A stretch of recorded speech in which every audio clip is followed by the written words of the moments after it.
You can almost hear it, the soft creak of wood shifting against waves, the distant hiss of wind brushing across canvas sails. The sea, when it wants to, speaks in whispers. Now imagine it, the year 1570. You re-standing on the deck of a galleon somewhere, in the middle of the Atlantic Ocean. Around you, endless blue. No land, no horizon that stays still. Just the slow heave of the ship, the scent of salt, tar, and men who have not seen land in months. The world at sea moves differently. Days lose their names. The sun decides when you wake, when you eat, and when you sleep. The ship is both your home and your prison, a floating world of sweat, fear, and faith. Tonight, we'll drift into that world. We'll explore what it was truly like to live aboard a Spanish galleon, the monotony, the hunger, the superstitions whispered at night. We'll follow the grand voyages that carried gold and silver across the oceans. Meet the men who commanded them and uncover what lies still beneath the waves. But before all that, before the treasure, before the storms, we begin with the simple, weary rhythm of a sailor's day. The sound of ropes, the burn of salt on cracked hands, the long silence between waves. You wake to the roll of the ship. The boards creak beneath you, and for a moment you're unsure if it's dawn or dusk. Light filters through the cracks in the hull, thin golden lines that tremble with the motion of the sea. You sleep where you work, in the lower deck, among the barrels and ropes. The air is thick with the smell of brine and smoke from the cooking fire above. A few men snore softly nearby. Others are already awake, tightening ropes or checking the water barrels.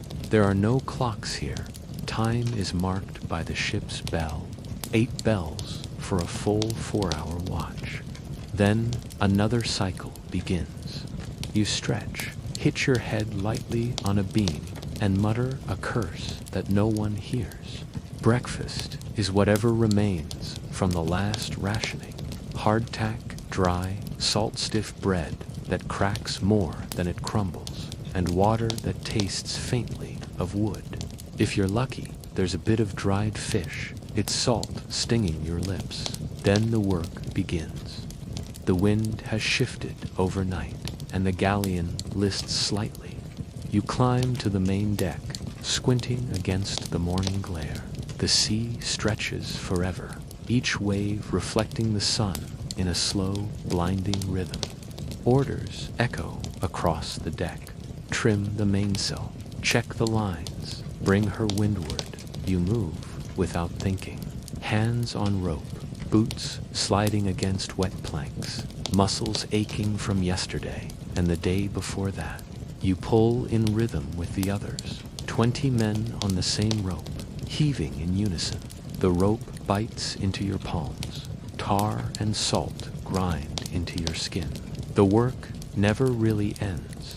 When the wind dies, you sweat hauling oars. When it rises too hard, you sweat fighting it. When the sea is calm, you scrub the decks until the boards glow pale again. Above all else, there is the rule of silence. Too much talking draws the officer's gaze. Too much laughter draws suspicion of idleness. Even the sound of the sea becomes part of the discipline, constant, indifferent, endless. Around midday, the sun burns straight overhead. The heat presses down, heavy and thick. Some sailors strip to the waist, their skin the color of driftwood. You dip a bucket into the ocean and pour it over your head.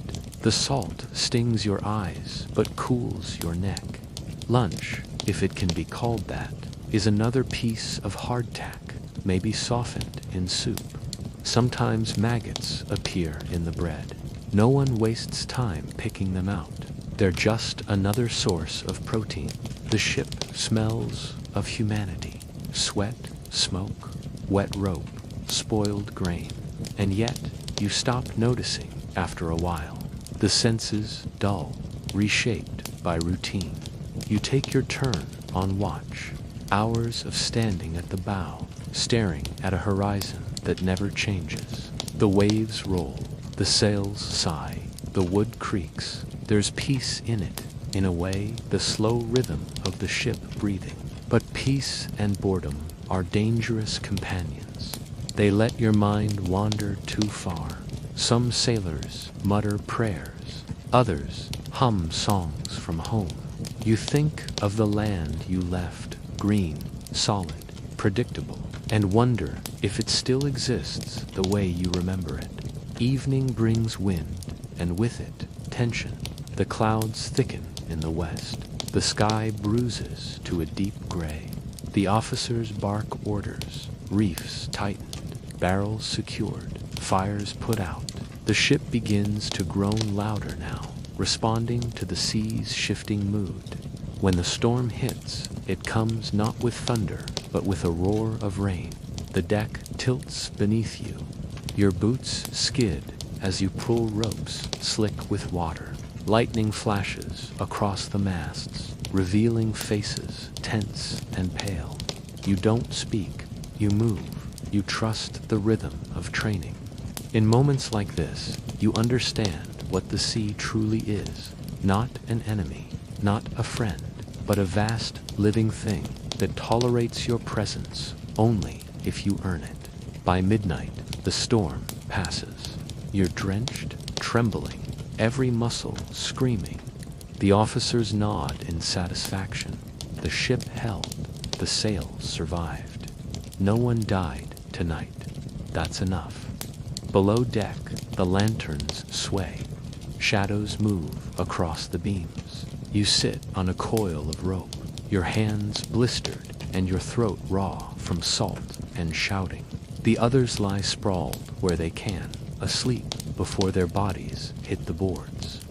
You close your eyes. The ship rocks you like a cradle, slow, uneven, familiar. The air smells of wet wood and smoke. Somewhere above, a gull cries. You think of home, of bread that's soft, of water that doesn't taste like the sea.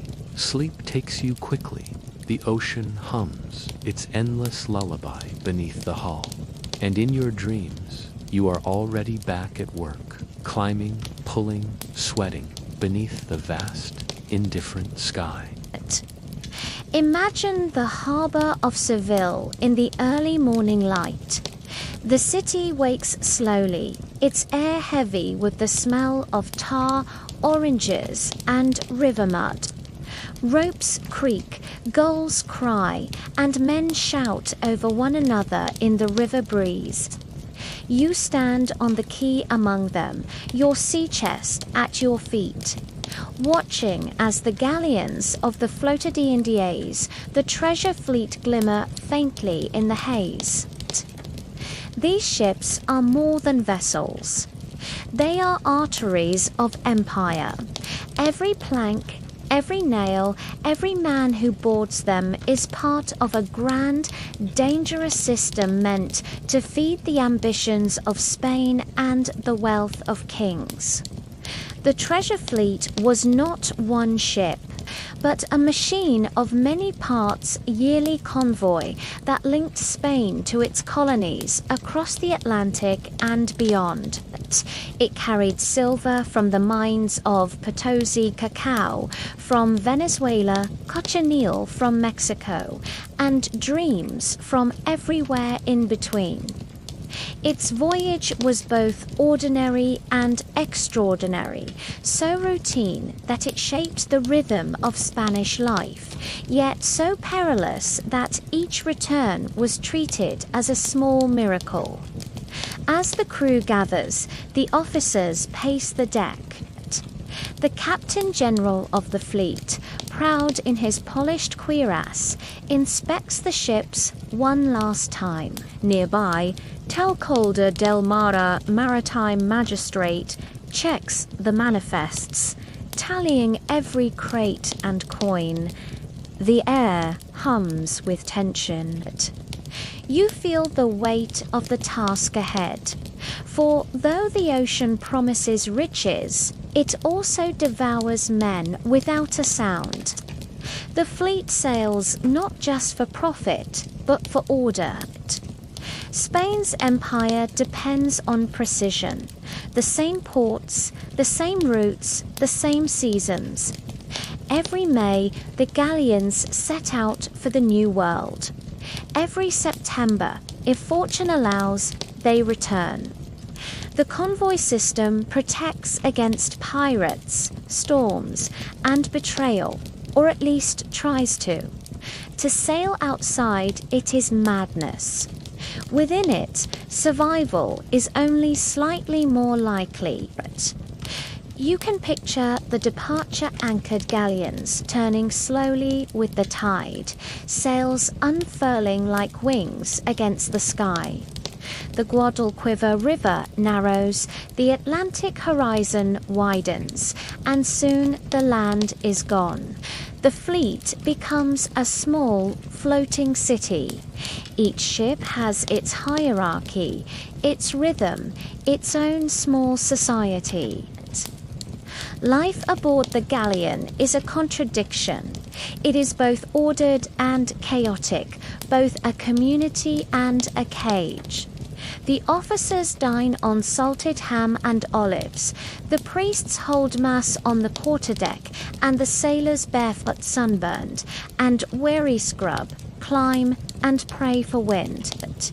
Every day follows the same weary pattern, the changing of watches, the trimming of sails, the endless sound of water against the hull. Time stretches and folds, indistinct as days blur into weeks. Below deck, the air is dense with humidity and the smell of rot. Barrels of wine and biscuits jostle beside cages of chickens. Rats scurry through the darkness. The sailors sleep in hammocks, swaying with the ship's motion, their dreams haunted by home or by fear. Illness is constant. Salted meat turns rancid. Water spoils. Sometimes the men mix it with wine to mask the taste. Others fall to fever or to despair. When the winds fail, silence settles. The sea becomes flat as glass, the sails hang limp, and the sun burns overhead. The ship creaks, the men cough, and the chaplain murmurs prayers. Somewhere nearby, another vessel signals distress, its flag inverted, its men dying of thirst. Yet help cannot always come. Each ship must conserve what little it has. Then, suddenly, the storm arises without warning, as if the ocean itself grows impatient. The sky darkens, the wind screams, and the galleons pitch like toys. The fleet scatters. A mast snaps with a sound like thunder. Somewhere in the chaos, a ship vanishes into the black water, its lights extinguished. When morning comes, only fragments remain broken wood. A floating barrel, the faint memory of voices. But when the fleet finally reaches Havana, the harbor is a vision of relief. Here, the ships rest and repair. Men trade stories of survival, of storms weathered, of near death, turned to laughter. It is a temporary peace before the final leg home across the treacherous Atlantic. And then the homecoming. After months at sea, the sailors see Spain again. The air of Seville smells sharper, sweeter. The galleons unload their cargo.